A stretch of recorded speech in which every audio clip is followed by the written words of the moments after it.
Hi friends, మరికొద్ది రోజుల్లో అయోధ్యలో శ్రీరాముడు కొలువుదీరనున్నాడు. దాదాపుగా 500 సంవత్సరాల నుంచి కూడా మన దేశంలో ప్రజలందరూ కూడా ఆ రోజు కోసమే ఎదురు చూస్తున్నారు. కేవలం ఆ రోజు కోసమే ఎన్నో యుద్ధాలు, గొడవలు కూడా జరిగాయి. ఆ గొడవల్లో ఎంతో మంది ప్రాణాలు కోల్పోయారు. అయోధ్యలో రామమందిరం ఉండాలి అని 16వ శతాబ్దం నుంచే సంఘర్షణలు మొదలయ్యాయి. 18వ శతాబ్దంలో ఈ సంఘర్షణలు ఇంకా ఎక్కువయ్యాయి. ఈ రోజు నుంచి 150 సంవత్సరాల ముందు అయోధ్యలో రామమందిరం కోసం ఎంతోమంది ప్రజలు తమ ప్రాణాలు కోల్పోయారు. కొందరైతే వారి జీవితం అంతా కేవలం రామమందిరం కోసమే పోరాడారు. అలా అయోధ్యలో రామమందిరం కోసం తమ శక్తికి మించి పోరాడిన వాళ్ళు ప్రస్తుతం మన మధ్య లేరు. కానీ మనం మాత్రం అయోధ్యలో రామమందిరాన్ని తొందరలోనే చూడబోతున్నాం. మన పూర్వీకులు పడిన కష్టానికి మనం ఫలితం అందుకోబోతున్నాం. ఈ రోజు నుంచి 492 సంవత్సరాల ముందు అంటే 1528లో శ్రీరాముడి మందిరాన్ని అప్పటి నవాబ్ అయిన మహమ్మద్ బాబర్ పడగొట్టాడు.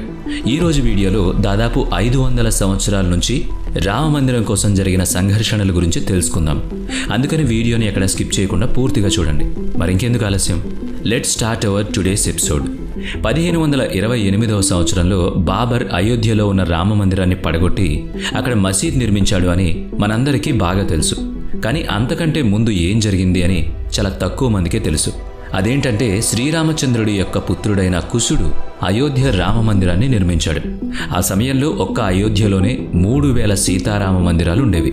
క్రీస్తు పూర్వం 5వ శతాబ్దంలో వీటిలో చాలా మందిరాలు పడిపోయాయని అందరూ చెప్పుకుంటారు. అదే సమయంలో ఉజ్జయిన్కు చెందిన రాజు అయిన విక్రమాదిత్యుడు ఆ మందిరాలన్నిటినీ మళ్లీ కట్టించాడు. తర్వాత చాలా సంవత్సరాల వరకు ఆ మందిరాలు అయోధ్యలో పూజలు అందుకుంటూ ఉన్నాయి. ఆ తర్వాత ఏప్రిల్ 21, 1526లో మొహమ్మద్ బాబర్ మరియు ఇబ్రాహీం లోడికి మధ్య యుద్ధం మొదలైంది. 1528 కల్లా బాబర్ సైన్యం అయోధ్యకు చేరింది. అప్పుడు బాబర్ ఆజ్ఞల మేరకు తన సేనాధిపతి రామ మందిరాన్ని పడగొట్టి మసీద్ నిర్మించాడు. ఆ మసీద్ని బాబ్రీ మసీద్ అని అంటారు. ఆ తర్వాత ఎలాంటి హల్చల్ లేకుండా 150 సంవత్సరాలు గడిచిపోయింది. ఆ సమయంలో ఇండియాని మొఘలులు పాలిస్తున్నారు. తర్వాత 1717లో అంటే బాబ్రీ మసీద్ నిర్మించిన 190 సంవత్సరాల తర్వాత జైపూర్కి రాజైన రాజా జైసింగ్ మసీదుకి చుట్టూ ఉన్న ప్రదేశాన్ని సొంతం చేసుకోవాలని ప్రయత్నం చేశాడు. హిందువులకి ఆ ప్రదేశం ఎంత విలువైందో అని రాజా జైసింగ్కి బాగా తెలుసు. అందుకని జైసింగ్ మొఘలులతో సత్సంబంధాలు ఏర్పాటు చేసుకున్నాడు. కానీ తన ప్రయత్నం ఫలించలేదు. అయితే జైసింగ్ హిందువులు పూజలు చేసుకోవడానికి మసీద్కి దగ్గరలో ఓ చిన్న రామ మందిరాన్ని నిర్మించాడు. ఫ్రెంచ్ ప్రీస్ట్ జోసెఫ్ 1778లో ఎటువంటి ఆధారాలు ఇవ్వకుండానే బాబ్రీ మసీద్ అయోధ్యలో రాముడి జన్మస్థలానికి సమీపంలో ఉందని సూచించాడు. ఆ సమయంలో ముస్లింలు మసీదు లోపల నమాజులు చేసుకునేవాళ్ళు, బయట హిందువులు రామమందిరం వద్ద పూజలు చేసుకునేవాళ్ళు. అయితే రామమందిరం పడగొట్టిన 250 సంవత్సరాల తర్వాత కూడా హిందువులు ఆ విషయాన్ని మర్చిపోలేదు. ఒకానొక సమయంలో అయోధ్యలో శ్రీరాముడివి కొన్ని వేల మందిరాలు ఉండేవి. కానీ శ్రీరాముడి జన్మస్థలం దగ్గర ఉన్న మందిరాన్ని పడగొట్టి మసీద్ నిర్మించిన విషయాన్ని హిందువులు మర్చిపోలేకపోతున్నారు. 1813లో కొంతమంది హిందువులు 1528లో బాబర్ రామ మందిరాన్ని పడగొట్టి ఆ ప్లేస్లో మసీదు నిర్మించాడు అని దావా వేశారు. మసీద్లో హిందూ మందిరానికి చెందిన కొన్ని కళాకృతులు దొరికినట్లు కొందరు బ్రిటిష్ ఆఫీసర్లు తమ రిపోర్ట్లో రాసుకున్నారు. మాజీ ఐపీఎస్ అధికారి అయిన కిషోర్ కునాల్ తాను రాసిన పుస్తకం అయోధ్య రివిజిడేట్లో కూడా ఈ విషయం గురించి వివరించారు. ఆ తర్వాత 1838లో బ్రిటిష్ సర్వేయర్ ముంతోమెరీ మార్టిన్ ఒక రిపోర్ట్ ఇచ్చాడు. మసీదు యొక్క పిల్లర్లు మందిరం నుంచే తీసుకున్నారు అని ఆ రిపోర్ట్లో ఉంది. ఆ రిపోర్టు బయటకొచ్చాక చాలా హంగామా జరిగింది. ఈ విషయం అందరికీ తెలిసాక మసీదు ప్రాంతంలో నమాజ్తో పాటు పూజలు జరగడం కూడా మొదలయ్యాయి. 1853 నవాబ్ వాజిద్ అలీ షాహ్ సమయంలో మొదటిసారి అయోధ్యలో సాంప్రదాయబద్ధంగా పూజలు జరిగాయి. ఆ తర్వాత 1855 వరకు కూడా హిందువులు, ముస్లింలు ఒకే చోట పూజలు మరియు నమాజులు చేసుకునేవాళ్ళు.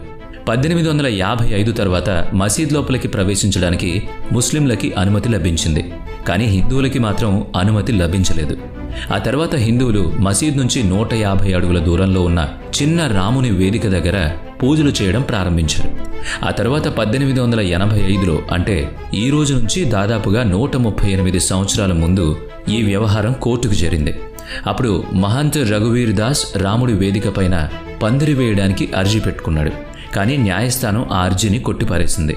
అంటే రామమందిరం కోసం ఎప్పటి నుంచి ఘర్షణలు జరుగుతున్నాయో అని ఈ విషయంతో మీకు అర్థమై ఉండాలి. తర్వాత 1934లో అయోధ్యలో మళ్లీ సంఘర్షణ మొదలైంది. ఇందులో భాగంగా బాబ్రీ మసీద్ యొక్క గోడ విరిగిపోయింది. ఆ గోడని మళ్ళీ కట్టించడం కూడా జరిగింది. కానీ ఆ సంఘటన వల్ల అక్కడ నమాజ్ జరగడం ఆగిపోయింది. ఆ సమయంలో మన దేశాన్ని బ్రిటిషర్లు పాలిస్తున్నారు. అప్పటి కాంగ్రెస్ అజెండాలో కూడా రామ మందిరం గురించి ఎలాంటి ప్రస్తావన లేదు. కానీ ప్రజలు మాత్రం బాబర్ మసీదు కట్టిన 400 సంవత్సరాల తరువాత కూడా రామ మందిరం కోసం పోరాడుతూనే ఉన్నారు. గవర్నమెంట్, మీడియాల నుంచి ఎలాంటి సహాయం అందకపోయినా కూడా కేవలం రాముని మీద భక్తితో రామ మందిరం కోసం పోరాడుతూ వచ్చారు. 1947లో మన దేశానికి స్వాతంత్రం వచ్చింది. అంతవరకు కూడా వారానికి కేవలం శుక్రవారం మాత్రమే మసీద్ని ఓపెన్ చేసేవాళ్ళు. మరియు రాముని వేదిక వద్ద భక్తులు పూజలు చేస్తూ ఉండేవాళ్ళు. దేశానికి స్వాతంత్రం రాగానే ప్రజలు చాలా ఆనందపడి దేశానికి స్వాతంత్రం వచ్చేసింది, కనీసం ఇప్పటికైనా రామ మందిరం నిర్మించే పనులు మొదలవుతాయని ఆశపడ్డారు. కానీ అప్పటి కాంగ్రెస్ ప్రభుత్వంలో ఏ ఒక్క నేత కూడా రామమందిర ప్రస్తావన తీసుకురాలేదు. అయితే 1949లో జరిగిన ఒక విషయం చాలా మందిని ఆశ్చర్యానికి గురిచేసింది. డిసెంబర్ 30, 1949 ఉదయాన్నే గంటలు మోగుతున్న శబ్దం వినిపించింది. అక్కడ శ్రీరాముడికి పూజలు జరుగుతున్నాయని తెలిసింది. రాత్రికి రాత్రే మందిరంలో శ్రీరాముడి విగ్రహం ప్రత్యక్షమైంది అని హిందువులు దావా వేయడం మొదలుపెట్టారు. రాత్రి సమయంలో చీకటిగా ఉన్నప్పుడు ఎవరో మందిరంలో కావాలనే విగ్రహం పెట్టారు అని ముస్లింలు అంటున్నారు. ఈ విషయం గురించి తెలిసి రెండు పక్షాల ప్రజలు ఎక్కువ మొత్తంలో గుమిగూడారు. ఈ వ్యవహారం ఎంత పెద్దదిగా మారుతుంది అంటే అప్పటి ప్రధానమంత్రి జవహర్లాల్ నెహ్రూకి ఈ విషయం గురించి తెలిసింది. అప్పుడు నెహ్రూ మందిరంలో ఉన్న విగ్రహాన్ని తీసేసి ముందులాగా మార్చమని మెజిస్ట్రేట్ కేకే నాయక్కి ఆదేశాలిచ్చాడు. అప్పుడు కేకే నాయక్ ఒకవేళ విగ్రహాన్ని తొలగిస్తే అక్కడ జనం కంట్రోల్ తప్పుతారు. అయినా ఒక్కసారి స్థాపించిన విగ్రహాన్ని తీసేయడానికి ఏ ఒక్క పూజారి కూడా ముందుకు రారు అని చెప్పారు. ఆ తర్వాత రోజు కేకే నాయక్కి అలాంటి ఆదేశం వచ్చింది. అప్పుడు కూడా కేకే నాయక్ నిరాకరించాడు. కేకే నాయక్ విగ్రహాన్ని తీసేయడానికి బదులుగా అక్కడ లాటిస్ గేట్ పెడదామని నెహ్రూకి సలహా ఇచ్చాడు. కానీ నెహ్రూ మాత్రం ఆ సలహాను పట్టించుకోలేదు. ఆ తర్వాత 1950లో హిందూ మహాసభ యొక్క న్యాయవాది గోపాల్ సింగ్ విషరాడ్ రాముని విగ్రహానికి పూజలు చేసుకునే అధికారాన్ని అడిగారు. ఆ తర్వాత ఆ కేసు 35 సంవత్సరాల పాటు నడుస్తూ వచ్చింది. కానీ ఎలాంటి రిజల్ట్ మాత్రం రాలేదు. తర్వాత 1980లో భారతీయ జనతా పార్టీ వచ్చిన తర్వాత రామ మందిర ఆందోళనలో మార్పులు రావడం మొదలయ్యాయి. ఆ సమయంలో సంఘ్, విశ్వ హిందూ పరిషత్ మరియు బీజేపీలు కలిసి రామ మందిర ఆందోళనలో భాగమయ్యాయి. 1984లో ఢిల్లీలో ఉన్న విజ్ఞాన్ భవన్లో ఒక కార్యక్రమం చేసి సీతామది నుంచి అయోధ్య వరకు రథయాత్ర చెయ్యాలి అని ప్లాన్ చేశారు.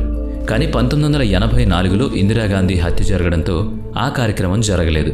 అయితే 1986లో రామమందిర ఆందోళనతో పూర్తి దశ మారిపోయింది. పబాను కేసులో సుప్రీంకోర్టు పబాను తన భర్తకు విడాకులు ఇవ్వడానికి ఒప్పుకున్నా సరే చాలామంది ముస్లింలు అందుకు ఒప్పుకోలేదు. సుప్రీంకోర్టు నిర్ణయాన్ని వ్యతిరేకించడం మొదలుపెట్టారు. అప్పటి ప్రధానమంత్రి ముస్లింలని సంతోషపెట్టడానికి ఈసారి రాజీవ్ గాంధీ తీసుకున్న నిర్ణయంపై కోపోద్రిక్తులయ్యారు. రాజీవ్ గాంధీ నిర్ణయాన్ని వ్యతిరేకించారు.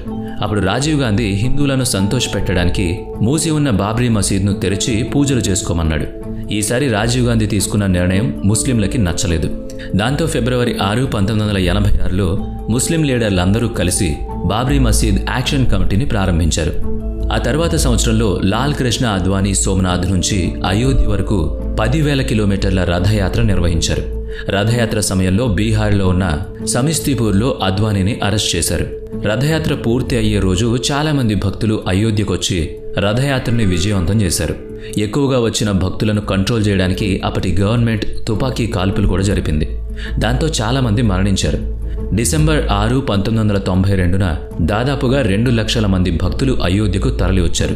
ఆ సమయంలో కళ్యాణ్ సింగ్ ఉత్తరప్రదేశ్కి ముఖ్యమంత్రిగా ఉండేవాళ్ళు. పివి నరసింహారావు ప్రధానమంత్రిగా ఉన్నారు. అప్పుడు కళ్యాణ్ సింగ్ భక్తులని కంట్రోల్ చేయడానికి ఎలాంటి కాల్పులు జరపకూడదని పోలీసులకి ఆర్డర్ ఇచ్చారు. కానీ అంత ఎక్కువ మంది అయోధ్యకి రావడం వల్ల ఏదైతే జరగకూడదు అనుకున్నారో అది జరిగింది. ఆ రోజు మధ్యాహ్నం 1:55 మసీదు మొదటి డోర్ను పడగొట్టారు. తరువాత 3:30 రెండవ డోర్ని పడగొట్టారు.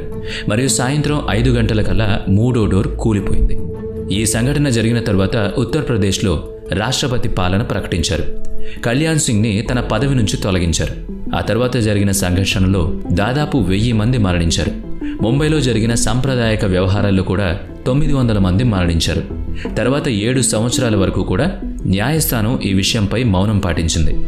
ఆ తర్వాత 1990వ సంవత్సరంలో బీజేపీ మళ్లీ కేంద్రానికి వచ్చిన తరువాత రామమందిరం విషయంలో ఆలోచించడం మొదలుపెట్టింది. ఆర్కియలాజికల్ సర్వే ఆఫ్ ఇండియాకి ఈ విషయంపై పరిశోధన మొదలుపెట్టమని ఆదేశించింది. ముందు అసలు ఏం ఉండేది అని తెలుసుకోవడానికి మసీదు ఉన్న ప్రదేశాన్ని జాగ్రత్తగా గమనించమని వాళ్లను ఆదేశించింది. ఆర్కియలాజికల్ సర్వే ఆఫ్ ఇండియా ఇచ్చిన రిపోర్ట్ ప్రకారం ఆ ప్రదేశంలో ఒక హిందూ దేవాలయం ఉండేది అని తెలిసింది. దాంతో మొదటిసారి అక్కడ హిందూ మందిరం ఉండేది అని సైంటిఫిక్గా ప్రూవ్ అయింది. ఈ రిపోర్ట్ని ఆధారంగా చేసుకుని న్యాయస్థానం వివాదంలో ఉన్న ప్రదేశాన్ని రామజన్మభూమి ట్రస్ట్, నిర్మోహి అఖారా మరియు సున్నీ వక్ఫ్ బోర్డ్కి సమానంగా పంచింది. కానీ ఈ 3 పక్షాలు మాత్రం న్యాయస్థానం ఇచ్చిన తీర్పుని అంగీకరించలేదు. ఆ తర్వాత 2011లో ఈ వ్యవహారం సుప్రీంకోర్టుకు వెళ్ళింది. అక్కడ కూడా 7 సంవత్సరాల వరకు ఈ విషయంలో ఎలాంటి తీర్పు లభించలేదు. ఒక మీడియేషన్ ప్యానెల్ పెట్టి మ్యూచువల్గా కన్సెంట్ ద్వారా వ్యవహారాన్ని పరీక్షించడానికి ప్రయత్నించారు. అప్పుడు కూడా ఎలాంటి ఫలితం ఉండకపోవడం వల్ల సుప్రీంకోర్టు వ్యవహారానికి సంబంధించిన డాక్యుమెంట్స్ అన్నిటినీ ఇంగ్లీష్లోకి ట్రాన్స్లేట్ చేయమని చెప్పింది. తరువాత ఆగస్టు 2019లో వ్యవహారానికి చెందిన అన్ని పక్షాలకి తీర్పు లభించింది. అదే సంవత్సరం నవంబర్లో వివాదంలో ఉన్న ప్రదేశం రామ మందిరానికి చెందుతుంది అని సుప్రీంకోర్టు తన తీర్పుని ప్రకటించింది. ఆ తర్వాత ఫిబ్రవరి 5, 2020న రామ మందిర నిర్మాణానికి శంకుస్థాపన జరిగి పనులు మొదలయ్యాయి. 1528లో అయోధ్యలో రామ మందిరాన్ని పడగొట్టిన 492 సంవత్సరాల తరువాత అదే ప్రదేశంలో రామమందిర నిర్మాణం జరిగింది. ఇప్పుడు మరికొద్ది రోజుల్లో రామమందిరం యొక్క ఓపెనింగ్ సెరమనీ కూడా జరుగుతుంది. రాముని దర్శనం ప్రపంచం మొత్తానికి జరుగుతుంది. మరి ఈ వీడియో మీకు ఎలా అనిపించిందో కామెంట్ చేయండి, లైక్ చేయండి, షేర్ చేయండి. ఇలాంటి మరిన్ని వీడియోస్ కోసం మన ఛానల్ని సబ్స్క్రైబ్ చేసుకుని పక్కనే ఉన్న బెల్ ఐకాన్ని యాక్టివేట్ చేయండి. నెక్స్ట్ వీడియోలో మళ్ళీ కలుద్దాం. Thanks for watching.